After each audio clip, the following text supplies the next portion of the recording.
Hello and welcome once again to the Early Investing Podcast. I'm your host, Peter Clough, and thanks for tuning in the show today. Make sure you recommend it to a friend.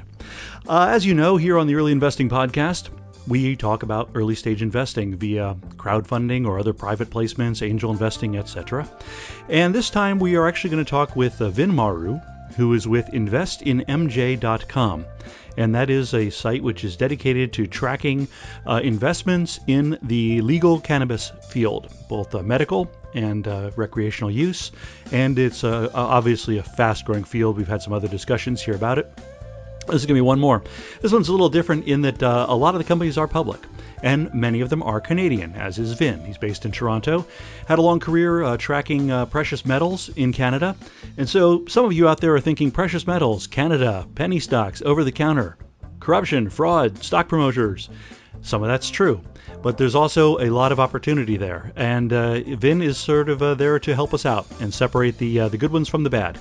The site, investinmj.com, has all sorts of information on the various companies involved, looking at all the major sectors, all sorts of investment opportunities and ways to go, a community to be a part of, and really just to learn more about it because, gosh, it's a bewildering array. Like any industry, when you step into it for the first time, there's a lot going on there you never even imagined.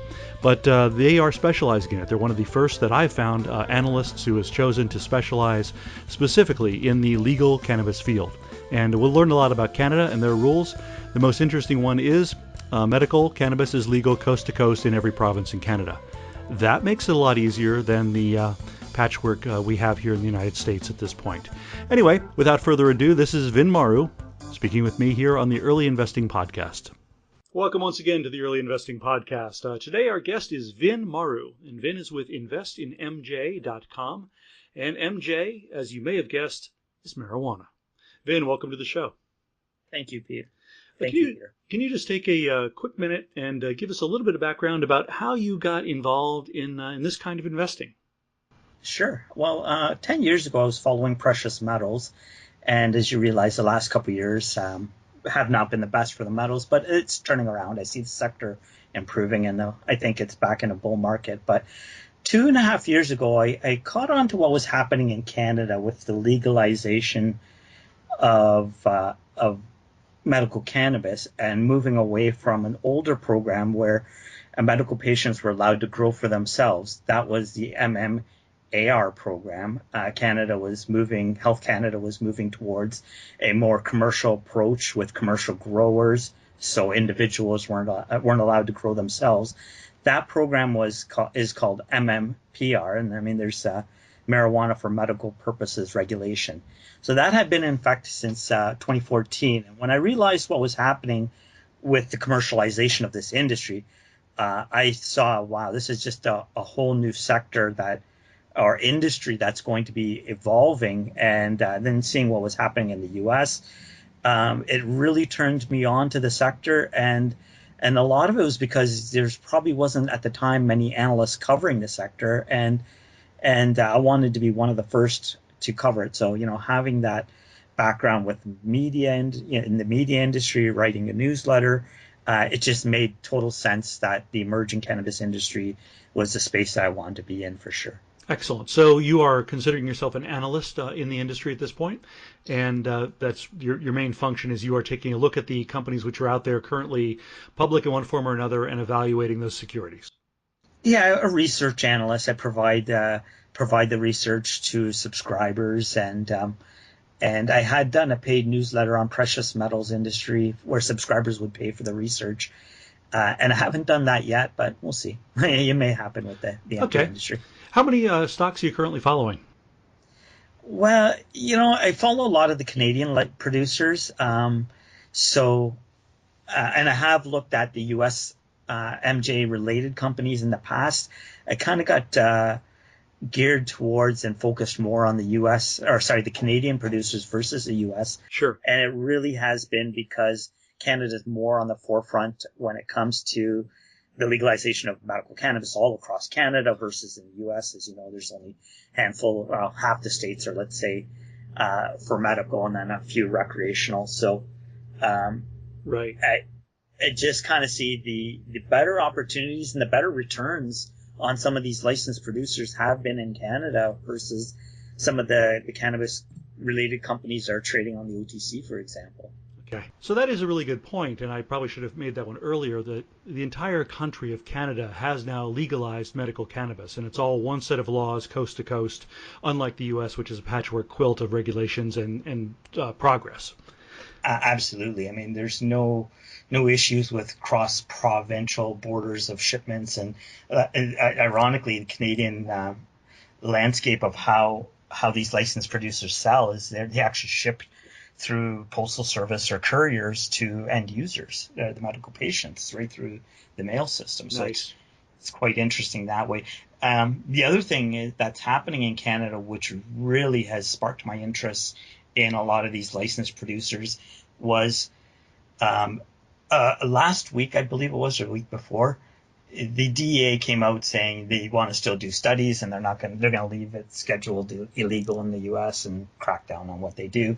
Canada, the same day, just repealed a legal ruling that had been in place where medical patients who had grown for themselves in the past, over the last 2 years, they weren't allowed to, unless maybe they had been grandfathered in. But for the most part, Canada wasn't allowing medical patients to grow for themselves. Well, that had been overturned on the same day the DEA came out. And so what's happened as of actually today, ironically we're speaking, today is the first day that Canada is now allowing medical patients to grow for themselves. There's an application process, but nonetheless, it's progress. So you have a lot of these licensed producers that, we're expecting all the medical patients to come to them. Well, that may change now. Yeah, well, I mean, some will and some won't. I mean, I still buy tomatoes at the Whole Foods, even though I have some plants in my backyard. So I think that I guess it all depends, and I don't know if that's a legitimate analogy or not, but it's certainly, especially when you're dealing with medical.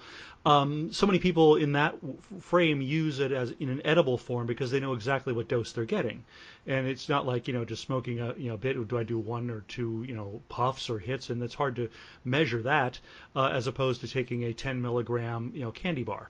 Let's back up again a little bit. You were dealing with analyzing Canadian gold and silver and other metal stocks, and that is an area which is notoriously full of, how shall we put this? Bad actors, fraud, corruption, stock promoters, penny stocks, craziness, or is that just the oil and gas out there? And I don't mean to disparage an entire industry, but there's sometimes you see Canadian precious metals penny stock and you go running. Sure.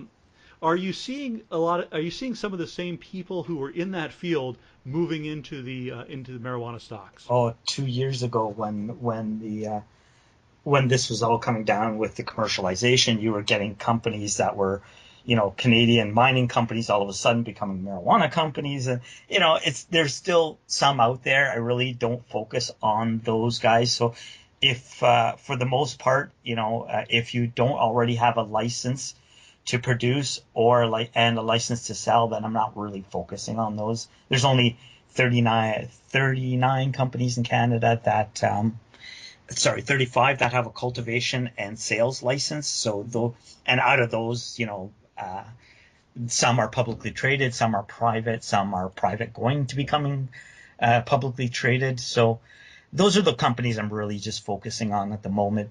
Well, that's why we have you there, Vin. We have you there to separate the wheat from the chaff, to find the real companies from the losers, and and following the ones that actually are licensed to cultivate and sell. That's a good start. Now, amongst those companies, you say some are private and some are public. You're following the public ones. Are you monitoring in any way any of the private early stage investment opportunities? I am actually, and some of them get forwarded to me. Many that have been forwarded are more so along the lines they're in the application process. They've got a ready to build, for example, but they're still way off from actually getting a cultivation license. And so I'm not really focusing on those. There are some of the licensed producers that are private. They're becoming public. One, for example, is Emblem Corp, which has been licensed to cultivate for last year. They just got their sales licensed and they're starting to generate revenues. They're a private company, but they're looking for a public listing in October, and they just closed, actually, ironically. They're just closing a private placement round where, they were only planning to do about 3 million in a raise, and they've gotten so way oversubscribed to the point where it's almost into double digit millions. Like 9 million is the last book. Wow. And it just tells you the interest in these licensed producers that is out there. Now, the emblem is actually unique in that the CEO of Purdue Pharma is now the CEO of the pharma division. So the gentleman himself, he was the one that actually brought OxyContin to the market, John Stewart. That's interesting. So, but to have that pharma experience and bringing absolutely. drugs to the market, it really, and now he's with a medical cannabis company. It really shows you the interest that's out there from the pharma industry and just a lot of other. And then, this is the interesting thing with the with the DEA ruling that you mentioned in the U.S. By keeping it as a Schedule I drug, it is prohibiting. You can't do any research on that. So the big pharma, which some people are of the mind that they're ones that are blocking the widespread adoption in the United States and the rescheduling, because they want people to buy the ones that they have rather than what the cannabis may be able to do for them. And I don't know whether that is accurate or not, but it's a popular theory. And that, Canada is going to take the lead here. You're going to be doing research. You're going to be doing coast-to-coast, a properly regulated distribution of a product. And the market looks like it's going to be the first one to really, truly be active with a lot of producers. In the States, it's... I guess there's 9 states with various things on the ballot. Maybe it's more this year. And some are for straight up recreational licensing, etc.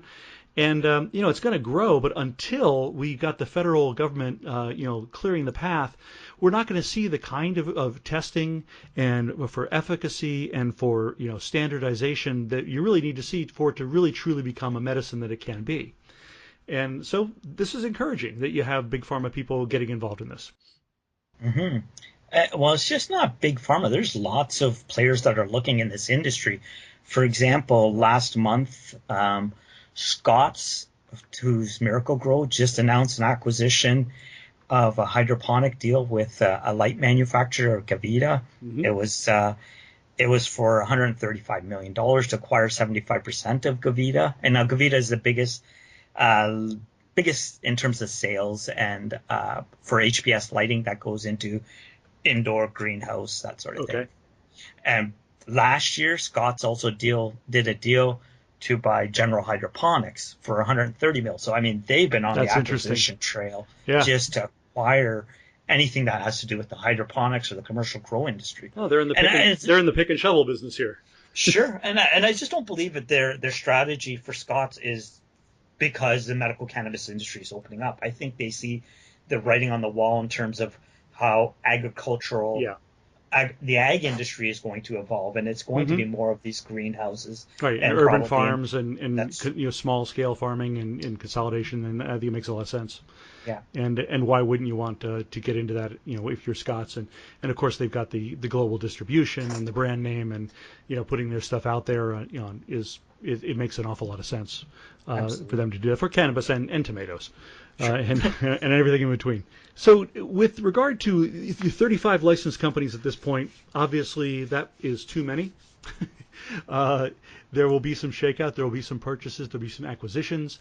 And if you were going to invest, and you're an analyst, I'm not asking you to actually recommend things, but are you identifying companies which you think are going to be acquirers or acquired? Taking a look at that, are you seeing people that you are rating as to their prospects, be they win or lose, in your ratings? Well, Canopy Growth, which was Tweed, is the largest licensed producer in Canada, especially by market cap. And they, good question. I just didn't have it on. I'll give it to you. That's okay. I think it's CGC, but I'll get it to you in a sec while we're talking. Okay. They acquired another licensed producer not too long ago. They've got multiple facilities and locations.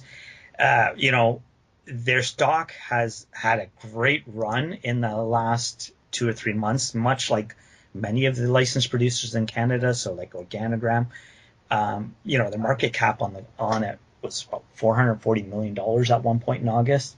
I would almost say is any of the licensed producers in Canada, if you do see a pullback over the next few months into December on the stock prices, most of them are actually going to be a great buy. And the reason is you've had the medical cannabis industry, and medical patients. That's not with the medical number of medical patients, I think it's about 40,000 in Canada. These companies are still not profitable, but Canada is actually moving towards legalization across Canada for the recreational market, and that is going to happen in 2017. So my speculation is a lot of the stocks have had a great run over the last few months and over the last year. Many have doubled, if not more, and we're starting to see a pullback. I think September through the fall into December, maybe a good time for these stocks that have gone parabolic to kind of come back, consolidate a little bit, have the December, tax selling season, and you get shares coming into the market and whatnot.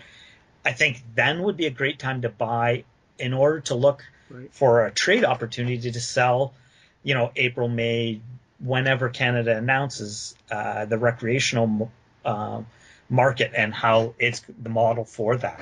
And I think a lot of these stocks will just go ballistic in price. When you're saying that 2017 is looking at recreational legalization, is that something which is official, or is that the assumption? No, it's already been announced, and I think it was announced on 420. I got to check the date itself, but it was announced earlier this year, just a little while ago, and that's Justin Trudeau is the Prime Minister of Canada. One of his major campaign promises was to allow for recreational medical or recreational cannabis, and he's moved ahead with it. I mean, against the U.S. totally opposite of where the U.S. is going on the market. Canada seems like it will be the second country to allow recreational cannabis for use. So this is obviously the reason that you got into this, and this is why we're discussing it, and why all these companies are going after it. It's going to be a huge market. It's just a matter of when is it going to be a huge market in the United States. It looks like 2017 in Canada, and other countries will fall into line. It'll be very interesting to see how the U.S. treats imports. If, like the state of California will allow Canadian producers to actually sell their wares into the state. I have no idea how that's going to go. Are there any regulations against export that exist? Not that I'm aware of, and in fact, I think it was Canopy Growth Tweed that had I heard an announcement where they were looking to actually export into Germany. So there you go. Okay, I'll have to take a look at it. There's nothing in place where I've seen that the licensed producers in Canada cannot export. So yeah, it'll be interesting to see how that all plays out. And taking a look at you have a newsletter which comes into my inbox on a regular basis, and people can sign up for that. It is free, and I guess they would find that at your website, which is in investinmj.com. That's correct. Yeah. And invest, not investing, but just investinmj.com. And you can sign up for the newsletter, and on a regular basis, Vin and his team will keep you informed on all the things which they are looking at in this whole field. It's a very interesting, it's a good newsletter. And obviously, as he told you, he had years of doing things like this in a different industry, and he's just taken those skills into one with a high growth potential, which is what we're all about here as early stage investors. What else should we know, Vin, that I might not have asked you about? Even though I'm very bullish on the Canadian market, there are some opportunities in the U.S. One of the things I do look for, when it comes to investing in the sector, I always try to find out who's doing private placements, what price they're doing it at, and making sure that anyone who gets invested in the sector, try to always get in at a stock price that is similar to the last financing. So, for example, there's been a couple announcements with some of the LPs in Canada who've raised significant amounts of money in the last little while, and if the brokers are in there buying at that price, it's always maybe a good opportunity for the retail investor to kind of play along with the brokers and see where they're buying it, get in at the same price, because chances are good that they'll sell their stock at higher prices later on down the road. Is anyone doing a sector fund on medical cannabis? I haven't really seen a sector fund. I'm sure there's people looking at it. It's just, especially in the States, I don't think anyone's going to touch something like that just yet. Right. But what is out there is the marijuanaindex.com. Okay. They've got 4 indexes that they've put together. One's a Canadian, one's a global index, one's a U.S. reporting and a non-reporting, and they list a bunch of companies that are in the space, whether they're in Canada or the U.S. or reporting or non. And they have a great. They show the market caps, the symbols, the prices, and they've got a total index value as well. So I mean, the Canadian Excellent. marijuana index, for example, right now, as I see it, it's 1.2 billion, 1.24 billion. So I mean, it just shows you where the value of the Canadian licensed producers are, but really, I think over the next few years, that number is going to grow significantly. Yeah, that's really interesting. That's a great way to track, and that's marijuanaindex.com, which Yeah, is doing that data. Yeah, and the good thing is not just tracking, but I mean, if you're looking for investment ideas, this is where I'm actually going right now to start evaluating a lot of the U.S. opportunities, and it's a good place to start because these are already publicly traded companies. Maybe stay away from the OTC companies, but look at companies that are there that have a significant market cap that there's investor attraction to it for that reason. Right. So. And somebody who didn't just get a shell company and back into it or something like that, but is actually really a committed grower. Sure. Or producer, Well, I mean, or whatever their angle on the business is. That's right. You may find the shell companies that are there, and you're always going to find that. That's why I'm not really touching the OTC companies for the most part. But there are a few that I was actually just reviewing, and their market caps in the U.S. and I was kind of impressed with the values of that they're getting. For example, Tweed in Canada, the licensed producer, they have a market cap of about 440 million, and symbol was C Canada Growth CGC. Organogram has 140 million dollar market caps, coming off a little bit. Yeah. Aurora, these they're all well over 100 million dollars, but there's a few in the US that are 20, 30, 50 million that actually do look promising, and that's Excellent. something you may want to look at. Absolutely. We're going to be looking at the sector. We're going to be looking at individual companies. We're going to be looking at trends. And we're going to be looking at results after Election Day in November to see what goes on. And we will be checking in with you as well in the future to see what as changes come. And thank you very much for your insight and perspective here on the Early Investing Podcast. Thank you, Peter, for having me. Thank you for listening to the Early Investing Podcast. This show is hosted and produced by me, Peter Clough. Our executive producer and founder of earlyinvesting.com is Adam Sharp. Special production assistance comes from Chris Pittman and Amanda Heckman. And our theme music, entitled Echo Schmecko, was created and performed by Roy Smith. Send feedback and comments directly to me at pclough, P-C-L-O-U-G-H, at earlyinvesting.com. Make sure you subscribe to the show, leave a comment or review at iTunes. The Early Investing Podcast is a public broadcast and is not intended to be personalized financial advice for any individual's specific situation. Every financial situation is unique, and early investing should not be relied upon and considered as personal advice.